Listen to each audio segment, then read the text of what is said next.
Infelizmente, a gente pode verificar aí que os ministros do STF continuam fazendo as suas propagandas eleitorais ou as suas propagandas pessoais na mídia e em lives aí que não deveriam ser feitas. Juízes, principalmente ministros do STF, eles deveriam simplesmente se pronunciar nos autos, mas não é isso que a gente vê aqui no Brasil. Vamos à reportagem aqui do Morning Show para verificar o que o ministro Edson Fachin falou a respeito da nossa democracia brasileira. Vamos assistir. A gente vai abrir o programa de hoje comentando a participação do ministro do Supremo Tribunal Federal, Edson Fachin, num evento online organizado pela OAB. Na live, Fachin alertou que as conquistas democráticas do Brasil estão atualmente sob ameaça. Vamos conferir mais detalhes na reportagem da Letícia Santini. O ministro do Supremo Tribunal Federal, Edson Fachin, disse nesta segunda-feira que a democracia brasileira está sob ataque e que o momento é de alerta. Durante evento online organizado pela Ordem dos Advogados do Brasil, Fachin afirmou que o regime democrático é uma conquista que exige vigília e proteção. As conquistas do Estado de Direito democrático e da legalidade constitucional estão ameaçadas. Ademais, fala que é certo. Está ameaçado sim, mas é pelo próprio STF.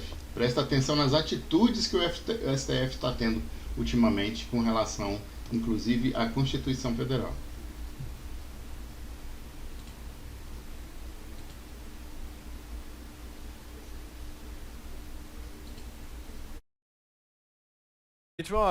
Organizado pela Ordem dos Advogados do Brasil, Fachin afirmou que o regime democrático é uma conquista que exige vigília e proteção.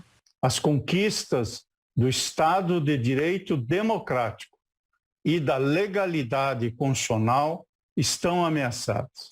Ademais, também não nos imuniza por completo do vírus do autoritarismo, como hoje assola o Brasil, com ameaças ao sistema eleitoral brasileiro e à própria democracia. Para Edson Fachin, apesar de governos democráticos serem mais numerosos que os autoritários, ainda há severos retrocessos. Basta ver o que atualmente se apresenta, além da tragédia pandêmica que assola o país.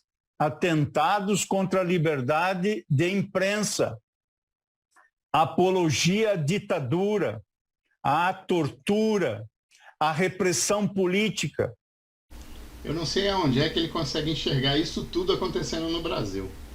Normalmente isso acontece quando você tem grupos que, em ações organizadas, atacam a nossa instituição e atacam a nossa democracia. Mas a gente não vê isso. O que a gente vê são pessoas, são indivíduos fazendo não ataques, mas críticas, não às instituições, mas às pessoas que estão nas instituições. Então, às vezes uma crítica que se diz que é crítica ao STF, não é crítica ao STF. É crítica ao ministro X, crítica ao ministro Y. E esse ministro não é exatamente a instituição STF.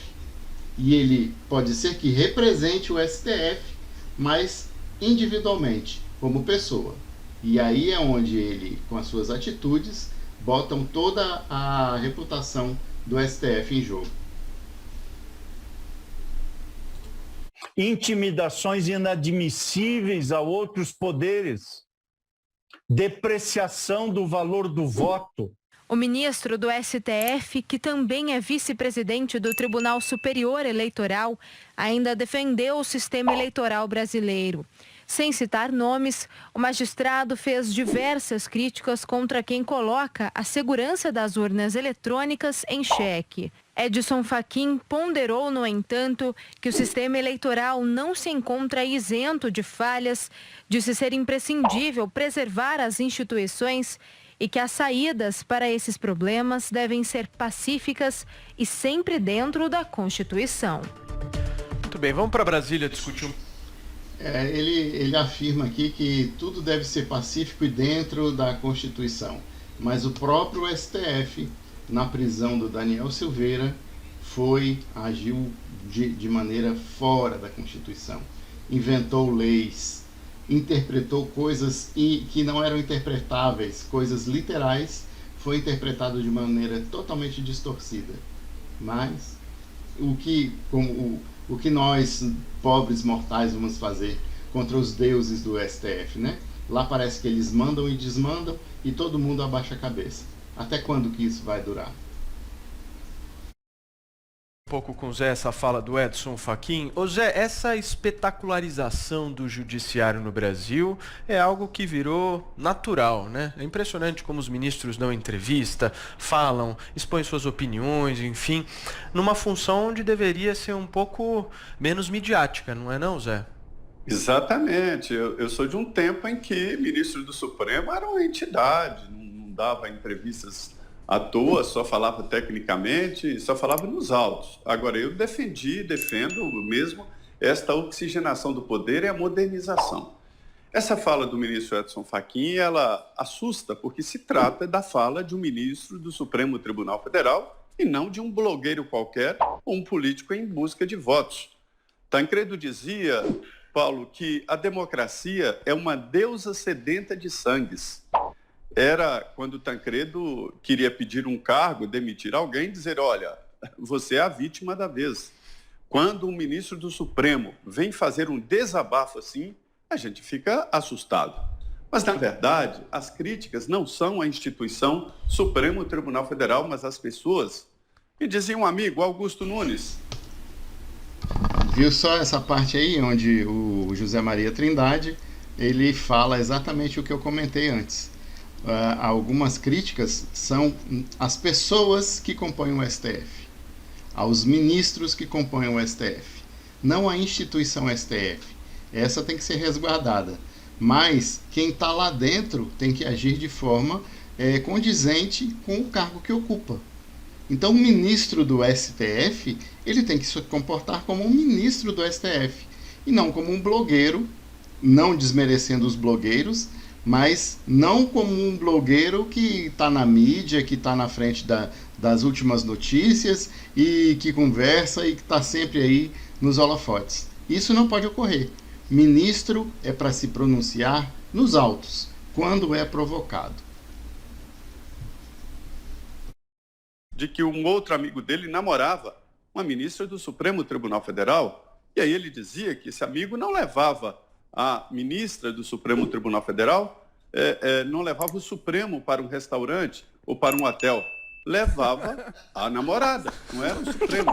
Então, assim, há uma diferença entre os integrantes do Supremo Tribunal Federal, que estão mesmo sob ataque cerrado, mas não o Supremo Tribunal Federal. Eu não me sinto à vontade para criticar o Supremo. É um órgão centenário, desde 1819, se não me engano, o Supremo Tribunal Federal foi criado. Então, é uma instituição que agora vai fazer mais de 100 anos, tá? Estamos aí perto do aniversário do Supremo, então é respeitável. Agora, um desabafo assim, vindo de um ministro do Supremo, realmente assusta. E me assusta tanto que ele não tenha colocado o nome e não tenha mandado à Procuradoria-Geral da República notícia crime ou pedido de investigação de pessoas que estão atacando a democracia. Isso é crime. Esse processo aí de descredibilizar as eleições também é perigoso e deve ser investigado. Por muito menos o próprio Supremo já criou um inquérito lá, uma coisa que não é exatamente um inquérito e que dizem que tem um conteúdo explosivo para investigar pessoas que atacam a democracia. Então eu diria que é de assustar que o ministro venha a público dizer isso e assustar também que ele não tenha tomado providências legais. Adriles, o Zé toca num ponto importante aqui. Onde estão as providências? Porque se ele diz que a democracia está sendo ameaçada, nós precisamos preservá-la. Cadê as providências? As providências que o ministro não toma e não tomará são de ordem seguinte. As providências teriam que ser tomadas contra o próprio Supremo Tribunal Federal. O ministro tem toda a razão em dizer que a democracia está sob ataque e está sob ataque dos 11 ministros do Supremo Federal, que têm sistematicamente rasgado a Constituição em nome de uma versão subjetiva que cria, por exemplo, inquéritos inconstitucionais, ilegais, em que atuam como investigadores, vítimas e procuradores e juízes. Ou seja, e nesse sentido, prendem pessoas, prendem a liberdade, cerceiam a voz de cidadãos, baseando-se numa esdrúxula versão desse entulho jurídico chamado Lei de Segurança Nacional, deixado pela ditadura militar de 64, né? O ministro cospe no alto, cospe ao céu e acerta a própria testa. Em nome de um narcisismo ferido, em nome de um ego inflado, os ministros têm sistematicamente prendido deputados, jornalistas, têm criado toda a sorte de limitação aos poderes do executivo, filmando, deixando ao público reuniões privadas do presidente, cerceando os poderes do presidente, xingando o governo de maneira sistemática e absolutamente arbitrária de genocida, de nazista. Ou seja, esse tipo de coisa é exatamente uma manifestação contra as limitações e a tripartição dos poderes constitucionais que vigem no país. Ou seja, o Supremo Tribunal Inquisitorial é hoje a maior ameaça à democracia e à liberdade de expressão que a gente tem no Brasil. Joel, só o Supremo Tribunal Federal é uma ameaça ou tem mais gente? De jeito nenhum, né? O Fachin, ele cometeu um pecado aí, que foi o da demora. Primeiro, outro dia a gente viu que ele respondeu uma fala do general de 3 anos atrás, né? Agora ele se ligou que a democracia e as instituições brasileiras estão sob ataque, mas o grosso, os ataques mais fortes, na minha visão, já vieram em 2019. Ali a gente viu por todos os lados, inclusive nas redes sociais, campanhas fomentadas, financiadas, com o único objetivo de atacar, difamar, Ninguém nunca provou esse negócio de campanhas financiadas aí contra a democracia. Isso aí é pura falácia do esquerdinha Joel Pinheiro. Ele fala aí com paixão sobre a sua esquerda. Então ele fala jogando palavras ao vento. Tanto os membros do Supremo e do Congresso quanto as instituições em si, querendo fechamento do Supremo, fechamento do Congresso, isso era direto. Isso se estendeu até os inícios de 2020, com a participação ativa do presidente da República. O Bolsonaro chegou a dizer que as eleições de 18 foram fraudadas. O interessante é o seguinte, Daniel Silveira, ele foi preso, encarcerado, por muito menos do que isso que o Joel está falando. Então, se teve grupos, e esses grupos foram investigados e descobriram-se quem é que estava por trás disso, inclusive invadiram uma chácara aqui em Brasília, dizendo que era o quartel-general das pessoas contra a democracia, e não encontraram absolutamente nada. Então, isso tudo que o Joel está falando aí, mais uma vez, são palavras ao vento. Porque se Daniel Silveira foi preso por muito menos do que isso que aconteceu, lá atrás os ministros já tinham tomado outras providências e já tinham mais pessoas presas com relação a isso. Mas até agora, nada. Só Daniel Silveira preso. Por que será? Por que essa narrativa do Joel não se concretizou antes? Por que que até agora nada do que o Joel Pinheiro está falando teve consequências? Estranho, né? Então é assim, fala, mas não prova nada. Então, segue o barco. Isso é um ataque, gente. Isso é um ataque. Se ele disse que tem provas de que uma eleição foi fraudada, isso é um ataque à legitimidade democrática do país. Ele está dizendo que quem foi eleito não foi legitimamente eleito. Inclusive ele, né? Isso aí não deveria ter passado batido. Eu queria ver Fachin ali atrás, eu queria ter visto você e os outros ministros do Supremo imediatamente, ou a Procuradoria, ou quem quer que fosse, imediatamente exigindo do presidente as provas da alegação evidentemente falsa, evidentemente mentirosa que ele fez ali. Agora tivemos novos ataques. Daniel Silveira naquele vídeo que a gente viu ameaçando, querendo dar surra, querendo meter na cadeia, acusando de crimes os ministros do Supremo. Ele já foi preso. Aquele ataque foi debelado e ele está até agora, né? Ninguém se preocupou muito. Eu estou enganado, não sei, mas ninguém se preocupou muito em tirá-lo até agora ali. Ele continua totalmente acalacrado ali, sem estar mais falando em público, e a vida seguiu. As instituições estão sob ataque, mas agora elas começaram, correta ou incorretamente, a reagir. É isso que a gente está vivendo nesse momento. E, Adrilho? Joel Pinheiro acaba de confirmar, correta ou incorretamente. Significa que ele tem consciência de que o STF agiu de maneira incorreta.